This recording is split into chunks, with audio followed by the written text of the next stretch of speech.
अस्सलाम वालेकुम। Supreme court ने आज इमरान खान की 9 मई के 8 मुकदमात में ज़मानत मंजूर कर ली। तो सियासी एतबार से लगता है कि बहुत बड़ी डेवलपमेंट है, लेकिन इमरान खान अभी बाहर नहीं आ पाएंगे। कई और मुकदमात में कहीं किसी में गिरफ्तारी डली है, किसी में सज़ा डली है।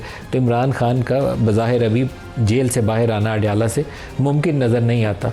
लेकिन सियासी महाज के अंदर बहुत कुछ चल रहा है आजकल, और ये प्रिडिक्ट करना भी काफ़ी मुश्किल है कि आइंदा आने वाले दिन क्या रुख इख्तियार करेंगे। जो नए सूबों की बहस है उससे भी बहुत सारी सियासी जमातें कंफर्टेबल नहीं हैं। ख़ास तौर पर पीपल्स पार्टी देखें तो वो सिंध में उनकी जो अजारादारी है वही अजारादारी उनको मरकज़ तक रसाई देती है। नून लीग मरकज़ तक पहुँचती पंजाब जीतने के बाद है। तो अगर ये सूबे तकसीम कर दिए जाएँ और एक से ज़्यादा पंजाब को 4 हिस्सों में या 5 हिस्सों में तकसीम कर दें, सिंध को एक से ज़्यादा हिस्सों में तकसीम कर दिया जाए, तो एक सिंगल पार्टी कौमी असम्बली के अंदर इतनी वाज़ेह तादाद में सीटें जीत कर कभी नहीं आ पाएगी जो अभी की सूरत हाल है। तो वहाँ पर पार्टियों के अंदर एक थोड़ा सा बेचैनी वाली कैफियत मौजूद है। अभी ये करना आसान काम नहीं है, लेकिन जब बहस भी शुरू हो जाए तो मसाइल शुरू हो जाते हैं। इसी तरीके से इससे भी आगे चले जाएँ तो 27वीं तरमीम के अंदर या आर्मी चीफ के टेन्योर के हवाले से मुख्तलिफ़ खबरें जब चलती हैं कि उनके नोटिफिकेशन की ज़रूरत है 5 साल मुद्दत के लिए, या जो 3 साल का किया था वो लॉ अमेंड करने के बाद ऑटोमेटिकली 5 ईयर है। इसके अंदर भी जमातों के अंदर बेचैनी है, उस जमात के अंदर भी जो हुकूमत के अंदर बैठी हुई है। पीटीआई इस सारी सूरत हाल में बहरहाल अपनी एक बेहतर हिकमत अमली बनाने में अभी तक तो मुझे कामयाब नज़र नहीं आई।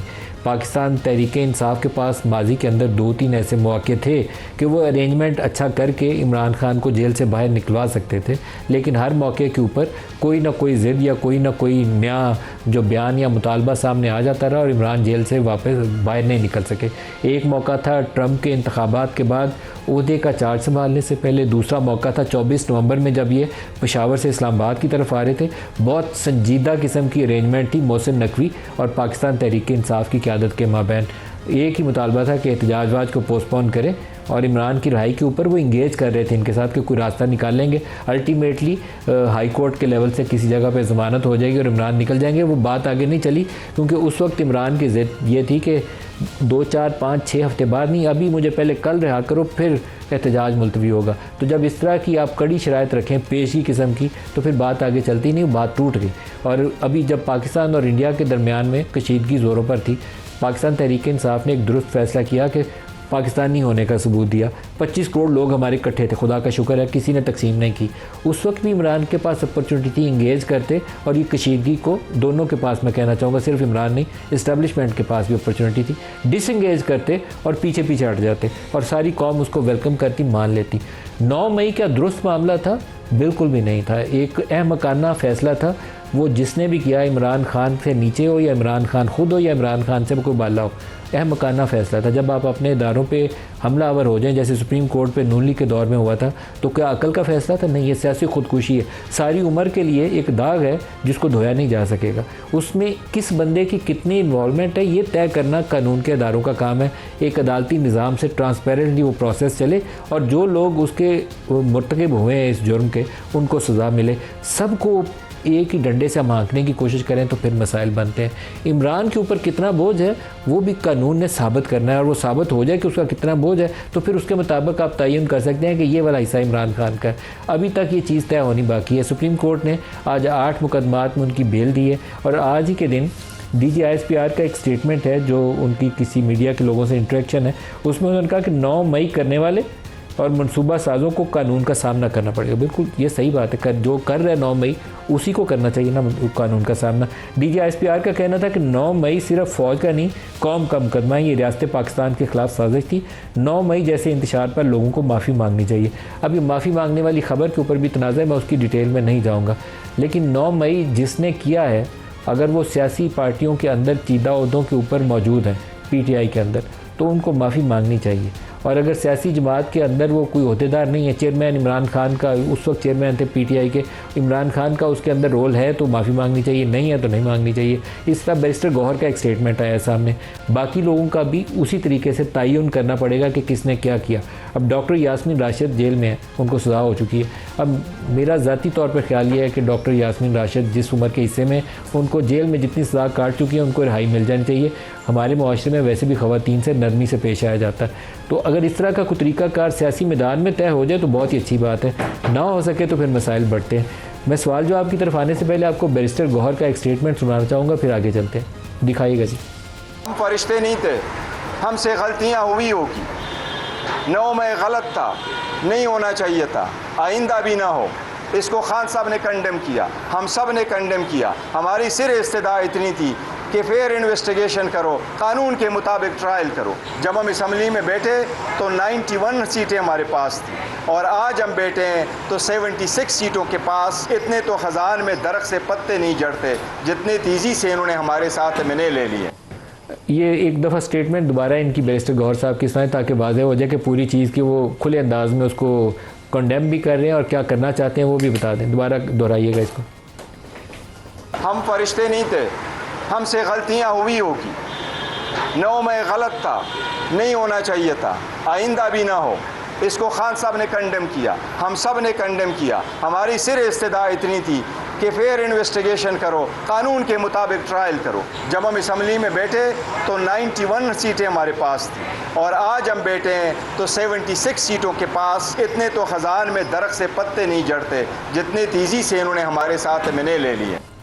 अब ये जो तनाज़ा है, इस तनाज़े को पाकिस्तानी सियासत को होल्ड बैक नहीं कर लेना चाहिए, सियासत का गला नहीं घोंट देना चाहिए।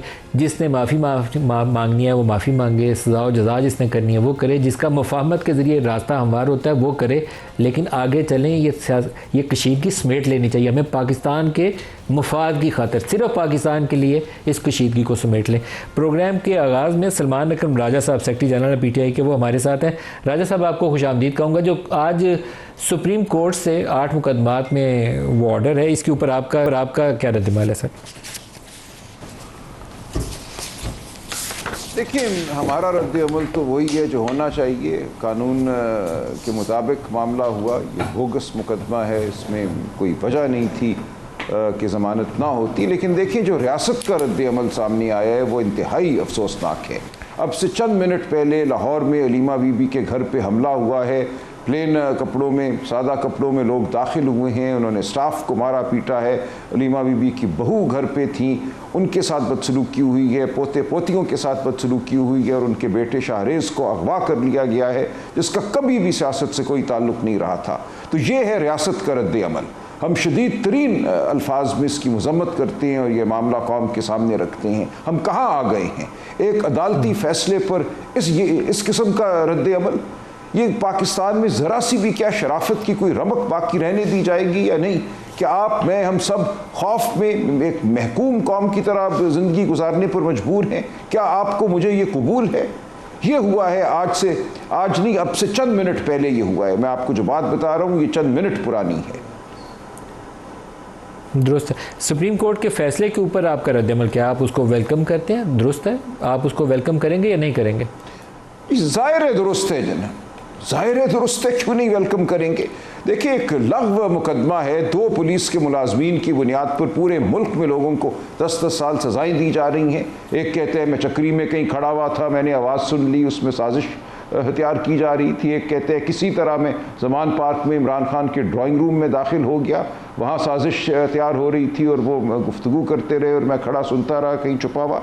ये पूरा बयानिया जो है इन 2 गवाहों की गवाही पर खड़ा है। ये गवाही मुस्तरद हो चुकी है। जिस जज ने इसको मुस्तरद किया, सरगोदा के एंटी टेररिज्म कोर्ट के जज मोहम्मद अब्बास ने, उनके घर पे गोलियां बरसाई गई, उनको ट्रांसफ़र कर दिया गया। उनकी जगह जो जज आए हैं वो बैठ कर इन 2 गवाहों की गवाही पर सज़ाएँ दिए चले जा रही हैं। तो ये हकीकत है अब 9 मई के मुकदमे की। इसकी बुनियाद पे पूरे मुल्क को मगलूब करने की कोशिश है, एक सियासी पार्टी को ख़त्म करने की कोशिश है, उसके मेंबरान, लीडरान, उनके बच्चों, सब पर हमला है। तो हम कहाँ खड़े हैं? राजा साहब, एक सवाल आपसे पूछ लूँ। मुफाहमत के लिए कभी कभी पहला कदम बढ़ाने में इंसान बड़ा हो जाता है, तो आप पहला कदम बढ़ाएं, हुकूमत के साथ बैठ जाएं, कुछ इश्यूज़ सामने रखें, आप कुछ इश्यूज़ रखें वो सामने, कोई तो दरमियाना रास्ता उससे निकल आएगा। नुक्ता आगाज़ कोई तो बनाना पड़ेगा ना। देखिए, ये तो जाबिर ने करना है ना। इस वक्त जो जबर हो रहा है, जो फरेब हुआ, जिस तरह इलेक्शन को लूटा गया, अब में से कोई भी महफूज नहीं है। जो सच की बात कर रहा है, जो हक की बात कर रहा है, आज वो मुल्जिम है, मुजरिम है, मातूब है। तो फैसला तो उन्होंने करना है कि क्या उन्होंने सच्चाई की जानिब, मुफाहमत की जानिब बढ़ना है तो क्या क्या ये अमल है कि एक अदालती फ़ैसला आता है और आप खान साहब की बहन के घर पे हमला कर देते हैं? ये मुफाहमत होगी? देखिए, आपने किसी उसूल को तय करना है इस मुल्क में। अगर आप उसूलों की बात करते हैं तो उसूलों पे बात हो सकती है, अगर आप शराफत की बात करते हैं तो शराफत पे बात हो सकती है। हम शराफत चाहते हैं, उसूल चाहते हैं, कानून चाहते हैं, आइन चाहते हैं, आज़ादी चाहते हैं, सहाफ़त की, अदलिया की, इन तमाम उमूर पर बात हो सकती है। लेकिन बात होगी जब आपकी जानिब से कोई संजीदगी हमें नज़र आएगी और इख्तियार नज़र आएगा। जनवरी में हम बैठे थे, 4 नशस्तें की, हमने कहा हमारी इमरान खान से अडयाला जेल में मुलाकात करा दो। कहा गया पूछ कर बताएंगे। और कौन कह रहा है? हुकूमत वक्त, वो हुकूमत जिसकी हुकूमत के इंतज़ाम के तहत है अडयाला जेल, वो कहती है कि हमें पूछना पड़ेगा और फिर कहा इजाज़त नहीं मिल सकी। तो ये है इस वक्त इस मुल्क की सूरत हाल, हुकूमत की बेचारगी, और पूरी कौम देख रही है कि हमारे साथ इस वक्त क्या हो रहा है।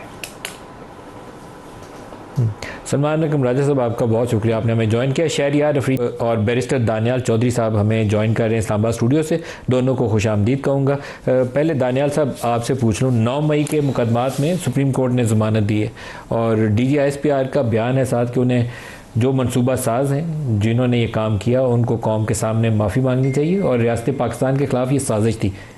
आपका रद्दमल दोनों के ऊपर? देखिए, बिस्मिल्लाहिर्रहमानिर्रहीम, थैंक यू नदीम साहब for having me on the show. Nadeem साहब, इसके ऊपर तो दूसरी राय नहीं है कि जो बंदा मुल्क को आग लगाने की बात करे और जो लोग इस तोड़ फोड़, जो लोग इस चीज़ में इन्वॉल्व हैं डायरेक्टली, इनडायरेक्टली या प्लानिंग में इन्वॉल्व हैं, उनको सज़ा मिलनी चाहिए और सख्त से सख्त सज़ा होनी चाहिए। और ये सज़ा मैंने पहले भी कहा और कि ये सज़ा किसी फ़र्द के ख़िलाफ़ नहीं थी, ये सज़ा किसी जमात के ख़िलाफ़ नहीं थी। ये सज़ाएँ जो हुई हैं, ये सज़ाएँ हैं, ये सोच के ख़िलाफ़ हैं जो तफरीक की बात करती है, जो नफ़रत की बात करती है, जो मुल्क में अलहदगी की बात करती है, जो पाकिस्तान तोड़ने की बात करती है। और ये सज़ाएँ उस चीज़ की एक कड़ी थी कि पाकिस्तान में एक सोच आगे चल सकती है, या प्रोग्रेसिव पाकिस्तान या लंगड़ा लूला पाकिस्तान।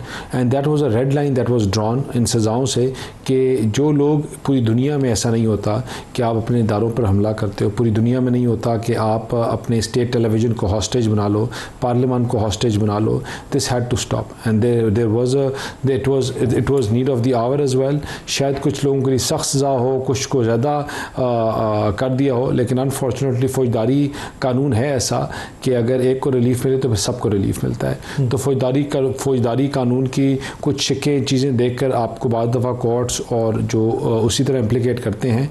लेकिन इसमें जो मैंने फिर पहले भी इस तरह कहा कि ये एक सोच के ख़िलाफ़ सज़ा थी और वो सोच इंशाल्लाह इन सज़ाओं की वजह से दोबारा उभर के जो पाकिस्तान को तोड़ने की बात करती है, कमज़ोर की करने की बात करती है, सिविल नाफरमानी की बात करती है, उसको दोबारा गुंजाइश नहीं मिलेगी। अफरीदी साहब, आप क्या कहेंगे? ये बहुत ही हमारे लिए गंभीर सी सूरत हाल है। हम 9 मई वाले वाक़े से लेकर आज तक इस सियासी कशीदगी से बाहर नहीं निकला है। सुप्रीम कोर्ट हो सकता था इस मामलों में फ़ैसला करके तयन कर देता, दूध का दूध पानी का पानी, मैं मुजरिम हूँ तो मुझे सज़ा मिली, आप अगर मासूम हैं तो आपकी ज़मानत हो जाती। वो हम उस स्टेज तक कभी पहुँच नहीं पाए। आज ज़मानत हुई है इमरान खान की, बाकी चीज़ें अभी केस वहीं पड़ा हुआ है। बिस्मिल्लाहिर्रहमानिर्रहीम। सबसे पहले आपका बहुत शुक्रिया, तमाम तारीफ़ रब की और अरबहा दरूद इमामुल अंबिया खातिमुन नबीयीन हज़रत मोहम्मद मुस्तफ़ा सल्लल्लाहु अलैहि वसल्लम पे।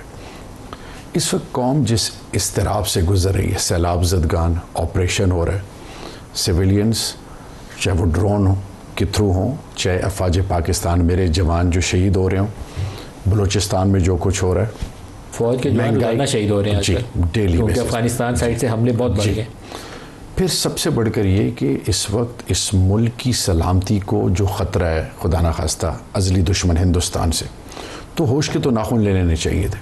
आज अल्लाह ने बड़े अरसे बाद करम किया, सुप्रीम कोर्ट के ज़रिए एक पॉजिटिव नवीद मिली है। मैं सिर्फ इतना कहना चाहूँगा, मैं भी PMLN या पीपल्स पार्टी पे एक लंबी चार्जशीट बना सकता हूँ, मैं इस वक्त वो बात नहीं करूँगा।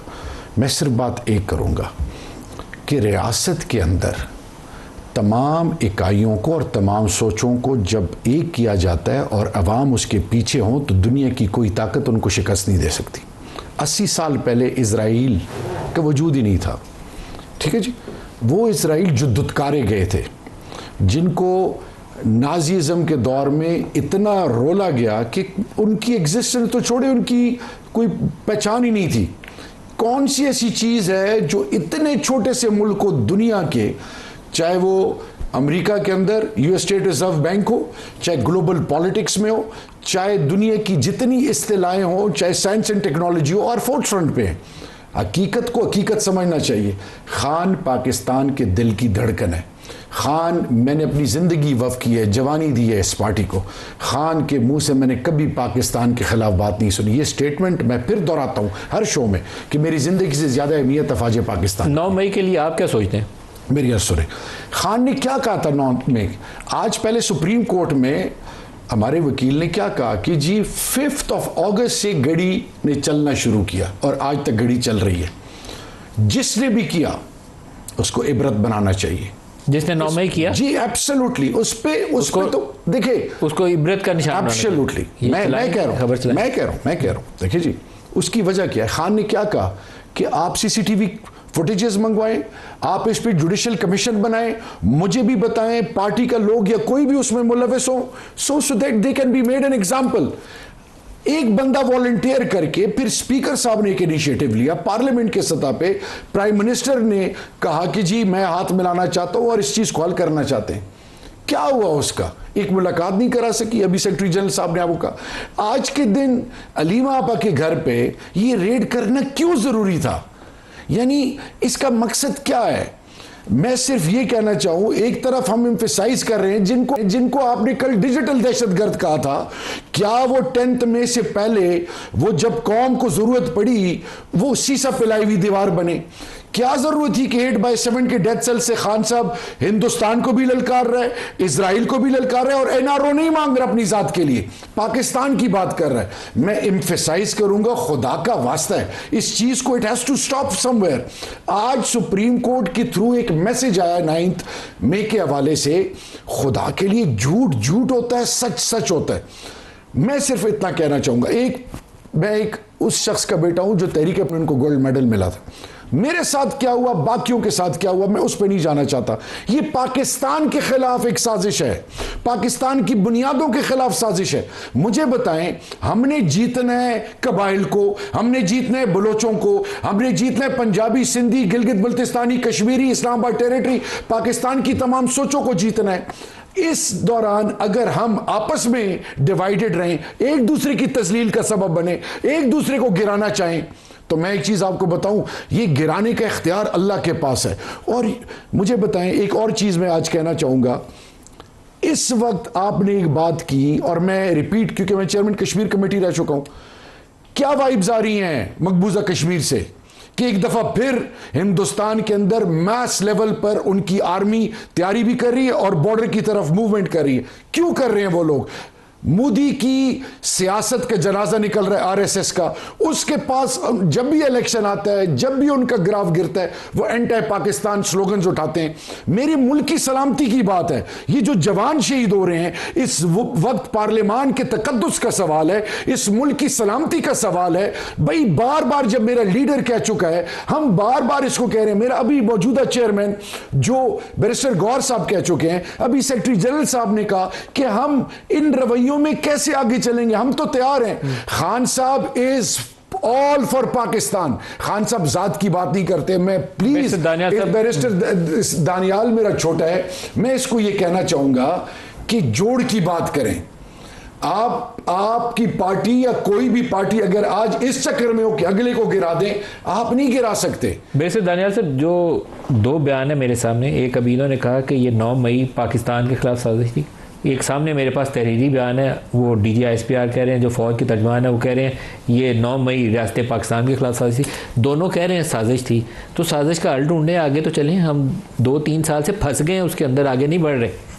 देखिए नदीम साहब, मैं शहरियार भाई के साथ यूजली शो नहीं करता, मेरे बड़े भाई हैं, इनसे मैं डिसएग्री नहीं कर सकता, लेकिन मैं ये आई विल अपोलोजाइज़, लेकिन मैं कुछ चीज़ों पे अब चूँकि now that we are sitting, देखिए ये जो बात कर रहे हैं, बात बिल्कुल ठीक कर रहे हैं।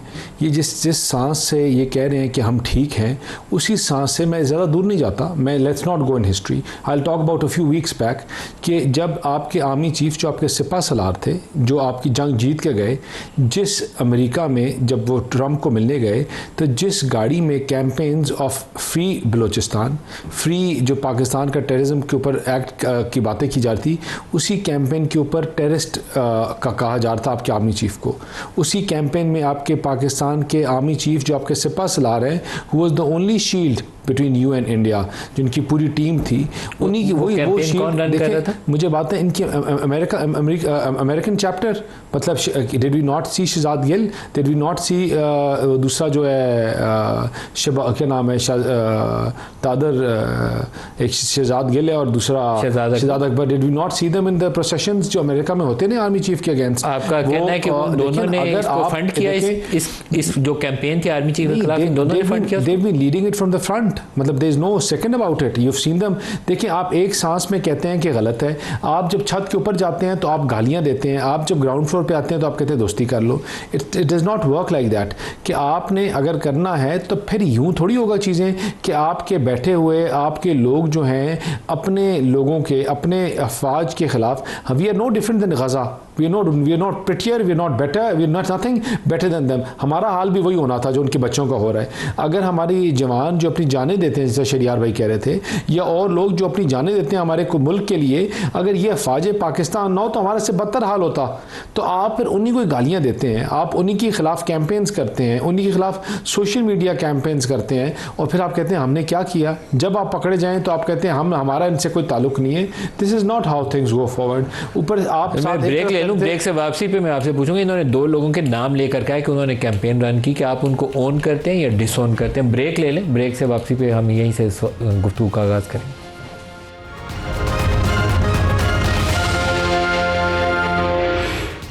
प्रोग्राम में दोबारा खुशामदीद कहते हैं। अफरीदी साहब, इन्होंने दो लोगों के नाम लेकर कहा कि अमेरिका में जो कैंपेन रन की गई थी वो आपकी जमात के लोग थे। आपका रद्द-ए-अमल चाहूँगा इसके ऊपर। देखिए जी, मैंने स्टेटमेंट दी ना वो फिर रिपीट कर रहा हूँ, जो मेरे लीडर ने दी, मेरे मौजूदा चेयरमैन ने दी, पूरी पार्टी इस पे बिलीव करती है कि Pakistan comes first, number 1। Number 2, मुझे बताएं शहरियार के बारे में क्या खबर, पूरे MNAs PTI के बारे में, ये जो अभी उमर अयूब साहब के साथ जो दो लोगों का बराह रास्त मैं आपको बताता हूँ, जरताज गुल सबको कि ये कॉम्प्रोमाइज़ है, ये फलाना हो गया, चेयरमैन बेस्टर गौर इस तरह। मैं सिर्फ ये कहना चाहूँगा, कुछ लोग वीलॉगर बन के चूरन बेच रहे हैं खान का। मैं पहले कह चुका हूँ कि DP खान की लगा के, और ये परसेप्शन बनाया जा रहा है कि खुदा ना खास्ता PTI फौज के खिलाफ है। भाई खान के क्लियर डायरेक्टिव्स हैं, मैंने अपनी ज़िंदगी में खान की ज़बान से कोई नेगेटिव चीज़ नहीं सुनी। जो भी ये काम कर रहा है गलत कर रहा है, चाहे मैं हूं या कोई और है। मैं सिर्फ ये कहना चाहूंगा कि पाकिस्तान की बात पाकिस्तान के अंदर रहेगी, हम आपस में बैठेंगे, हम अदालतों का भी मुकाबला करेंगे, अंदर जाएंगे, लेकिन मैं कभी भी पाकिस्तान की किसी हवाले से, चाहे वो शायद खाकान अब्बासी साहब हो, जब अमेरिका जा रहे थे मुझसे पूछा गया, मेरा एक वो लगाया गया, शिकायत लगाई गई, मैंने एक महफिल में बात की, मुझे किसी ने कहा कि मरियम नवाज़ इस तरह से, मैंने कहा यार आप शहबाज शरीफ साहब, नवाज शरीफ, हमजा, सलमान की बात करें, माँ बहनों बेटियों का तस्करा मत करें। अगले ने शिकायत लगा दी कि शहरियार ने कहा कि मरियम नवाज़ बहन है। भाई हम रिवायात के आदी हैं, हम रिवायात को वैल्यू करेंगे। मैं सिर्फ इतना कहना चाहूं, अपनी जगह खड़े हैं, हक और सच का आलम हमने उठाया हुआ है। जो भी पाकिस्तान की बुनियादों के खिलाफ साजिशें कर रहे हैं उसके खिलाफ तो मेरा लीडर भी है। जिसने अमेरिका में कैंपेन लॉन्च की, आपकी जमात उसके खिलाफ है? बिल्कुल खिलाफ है। तो वो आपकी पार्टी का हिस्सा भी है? मेरी अर्ज सुने, वो आपकी पार्टी का हिस्सा भी है, मेंबर्स हैं। मेरी अर्ज सुने, पॉलिटिकल कमेटी में बहुत सारी मीटिंग्स हुई हैं और मैं उसका हिस्सा नहीं हूं, जो मुझे बताया गया बहुत सारे लोगों को खान ने ये कैटेगरिकली कहा है कि इनको निकालो जी। आपसे पहले मैं एक प्रोग्राम में ना, तनवीर साहब यहां पे बैठे थे, खान साहब ने कुछ लोगों का यहां तक कहा है कि इनको पार्टी से निकालो और आप इसको वेरीफाई करें। मैं सिर्फ ये कहना चाह रहा हूं, खुदा के लिए जो परसेप्शन खान को इस्तेमाल करके खान के खिलाफ ये जो साजिश रचाई जा रही है, चाहे वो पार्टी के अंदर या बाहर कोई भी कर रहा है, ये पाकिस्तान के और खान के और PTI के दुश्मन है। मैं सबसे इंपॉर्टेंट चीज एक दफा फिर एम्फेसाइज करूंगा, मेरा लीडर अंदर है, मुकाबला कर रहा है, सॉलिटरी कन्फाइनमेंट में। इस मुल्क के लिए उन्होंने क्या कहा, इस मुल्क की सलामती के लिए क्या कहा, वीजा वी इंडिया क्या कहा, इस खित्ते के हवाले से इजराइल ने जब किया क्या कहा, गजा के हवाले से क्या कहा, तो मैं अफगानिस्तान के हवाले से क्या कहा, चीन के हवाले से वो क्या कह रहे हैं, वो पाकिस्तान की मफाद की बात करते हैं, पाकिस्तानी कौम की बात करते हैं। तो मैं इस पे एक दफा फिर जोर दूंगा, मैं नहीं जाऊंगा अभी जो दानियाल ने कहा कि इस तरह आप छत पे बैठ के कुछ और करते हैं, ग्राउंड फ्लोर पे हम एक बात करते हैं, हमने ना किसी से सर्टिफिकेट्स लेने, हम भाग नहीं रहे, हम खड़े हैं, हम मुकाबला कर रहे हैं। मैं सिर्फ ये कहना चाहूंगा कि खुदा के लिए ये सियासत के नाम पे जो खिलवाड़ है, ये सियासत के नाम पे जो एक दूसरे की तस्लील है, कल आप कह रहे थे हम घसीटेंगे, आज साथ बैठेंगे, क्या उसकी जस्टिफिकेशन है? तो ये बजाय इसके कि आप एक दूसरे की तस्लील में लगे, ब्रिजिंग रोल प्ले करो because Pakistan demands unity from you, bridging role play करो बिकॉज पाकिस्तान के जवान शहीद हो रहे हैं, ब्रिजिंग रोल प्ले करो बिकॉज पार्लियामान को इस वक्त जरूरत है, क्योंकि अवाम का इत्तेमाद सियासत से और पार्लियामान से उठ रहा है। दानियाल साहब, जो हर एक चैलेंज के साथ एक अपॉर्चुनिटी होती है, ये इंडिया वाली जो जंग थी बहुत बड़ा चैलेंज था, लेकिन इसमें एक अपॉर्चुनिटी आई कि पूरी कौम यकजा हो गई, कोई तकसीम रही नहीं, नून, पीपल्स पार्टी, पीटीआई, सब इकट्ठे थे, यूं जम के खड़े थे और फौज की जीत की खुशियां मना रहे थे, दुआएं मांग रहे थे और साथ पूरी कौम लड़ने पे तैयार थी, उसमें कोई तकसीम नहीं थी। ये अपॉर्चुनिटी थी, शायद फर्स्ट स्टेप था हमें आगे बढ़ने के लिए। थ्रेट अभी भी बॉर्डर्स पे मौजूद है।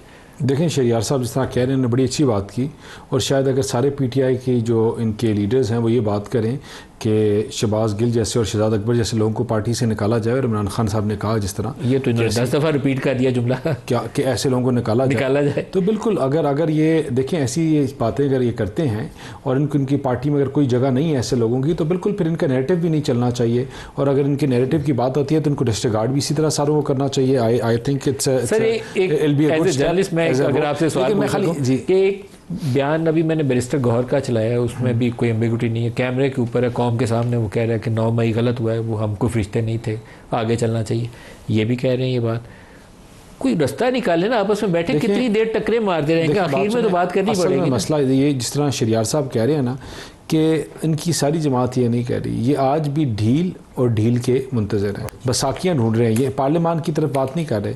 क्या 2 हफ्ते पहले मैं इस चीज़ को बिलीव करता हूँ, इस चीज़ में वेरी स्ट्रांगली बिलीव करता हूँ कि मफाहमत से चीज़ें आगे चलती हैं और मफाहमत से ही चलेंगी।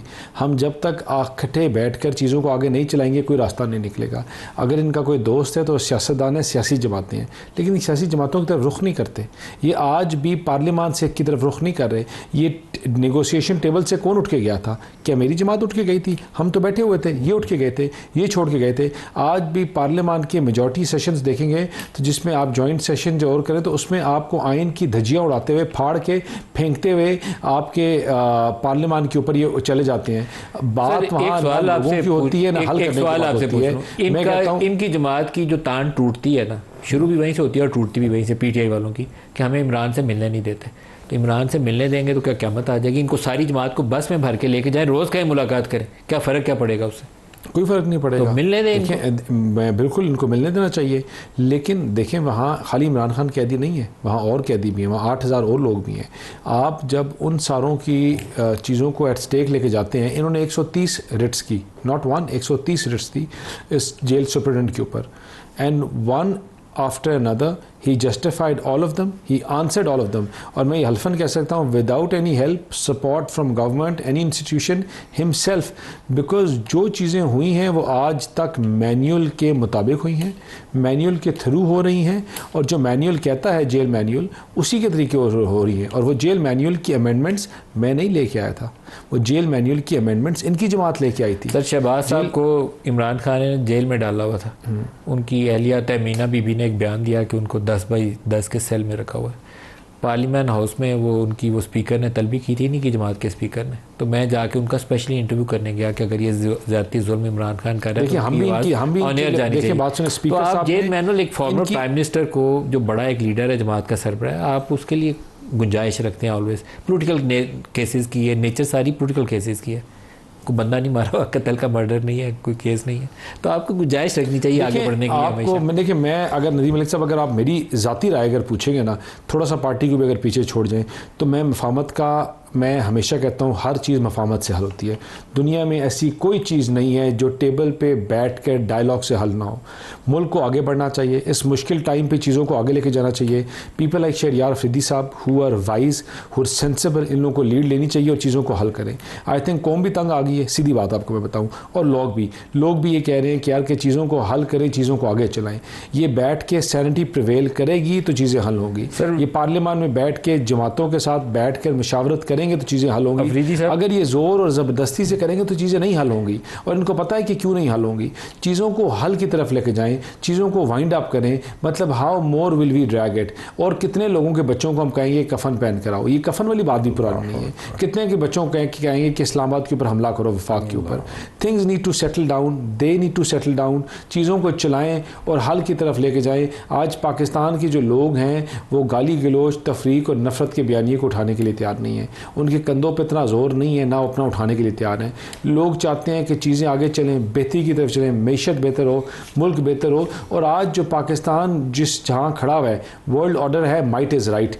इस टाइम पे मुल्क को ज़रूरत है तमाम पॉलिटिकल पार्टीज़ की, वो इनकी जमात हो, हमारी हो या कोई और हो, all of us need to sit together and make a way forward, और उसी से चीज़ें बेहतर हो। अफरीदी साहब, 27वीं तरमीम का भी चर्चा हो रहा है, नए सूबों की भी बात हो रही है, तो पॉलिटिकल एंगेजमेंट हर जगह पे चाहिए, इस इशू पे भी चाहिए। देखिए, बढ़ जाएं आगे, बैठ जाएं इकट्ठे। देखिए, इलेक्टोरल रिफॉर्म्स के लिए, जुडिशल रिफॉर्म्स के लिए, क्रिमिनल जस्टिस सिस्टम के लिए, इंस्टीट्यूशंस बिल्डिंग के लिए, पाकिस्तान के तमाम मसाइल का हल पार्लियामान के अंदर है।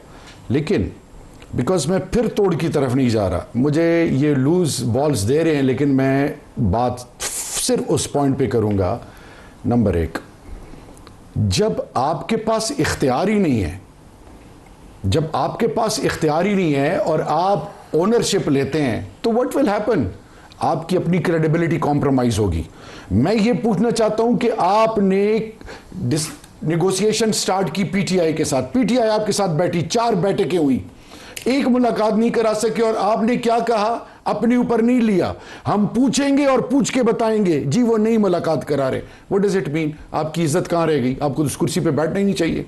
मैं इन चीज़ों में नहीं पढ़ना चाहता। मैं एक चीज़ का कायल हूं, आप जब हक परस्त हो, आपका होने का यकीन अल्लाह से हो, आप नेकनीयती से एक इनिशिएटिव लेते हैं, अल्लाह की मदद आती है। वक्त लगता है। मैं इस वक्त बड़ी ईमानदारी से आपको बताऊं, आपने शहजाद अकबर साहब की बात की और शहबाज गिल साहब की बात की। मैं इंडिविजुअल से निकलकर उस सोच की बात कर रहा हूँ जो पाकिस्तान के अंदर तोड़ लाना चाहते हैं। मैं उस सोच को चैलेंज कर रहा हूँ, क्योंकि मुल्क मेरा है। इमरान खान क्यों सब कुछ छोड़ के इस मुल्क में अपनी औलादों को, अपनी ख्वाहिशात को छोड़ के, why would he be initiating one thing? आइन की बालादस्ती, कानून की बालादस्ती, और फिर पाकिस्तान के फैसले अवाम करेगी। क्या आपका आईन पाकिस्तान जो कुरान और सुन्नत के ताबे है, उसके बेसिक फंडामेंटल राइट्स आर्टिकल 1 से आर्टिकल 40 क्या डिमांड करते हैं? मैं फिर एम्फेसाइज करूंगा, अगर इस मुल्क के अंदर जमहूरियत ने पनपना है, अगर इस मुल्क के अंदर पॉलिटिकल कल्चर ने एक्सेल करना है, अगर इस मुल्क के अंदर जमहूरी रवैये मजबूत होने हैं, तो आपने हक और सच का साथ देना है। ये नहीं कि जब आपकी बारी आए तो मैं कुछ और कहूं, जब मेरी बारी आए तो मैं कुछ और कहूं। यह मुनाफकत है। आपने सच बोलना है। क्या क्या कुछ नहीं कहा गया फौज पाकिस्तान के बारे में, क्या क्या कुछ नहीं कहा गया। मैं उस माजी में नहीं जाना चाहता, क्योंकि आपकी ऑडियंस, पाकिस्तानी कौम इस वक्त इस्तिराब में है। लोग घरों से बेदर हुए हुए हैं, ऑपरेशंस हो रहे हैं, सैलाब आए हुए हैं, नागानी आफते आए हुए। कराची में इस वक्त क्या हालत है? मैं सिर्फ वापस आके एक पॉइंट पे, खुदा के लिए इस मुल्क पर रहम करें, फॉरगिव एंड फॉरगेट करें, सबको साथ लेके चलें।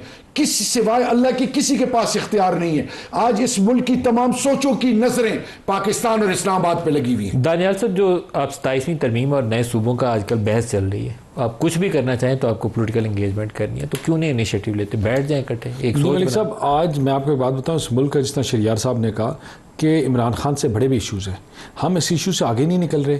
यहाँ लोगों के लाखों बच्चे मर रहे हैं, जो सैलाब आया हुआ है केपी में, जो आपको अर्बन फ्लडिंग हो रही है, जो डिफॉरेस्टेशन हो रही है, उसकी वजह से चीज़ें बद से बदतर होती जा रही हैं। हम इनके हालात वहाँ जो आप जो बात कर रहे थे कि रोज़ जवान शहीद हो रहे हैं, लोगों की माओं के बच्चे शहीद हो रहे हैं वहाँ की पाकिस्तान के लिए।